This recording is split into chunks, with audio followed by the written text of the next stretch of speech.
breaks do y'all take? How long are the breaks? Did you learn about this stuff in school? Why do you work with the Underground Railroad Education Center? How long have you been working with the Underground Railroad? Did you get paid?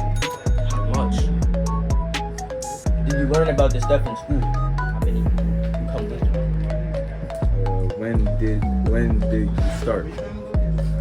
How long / how many days will it take? Thank you.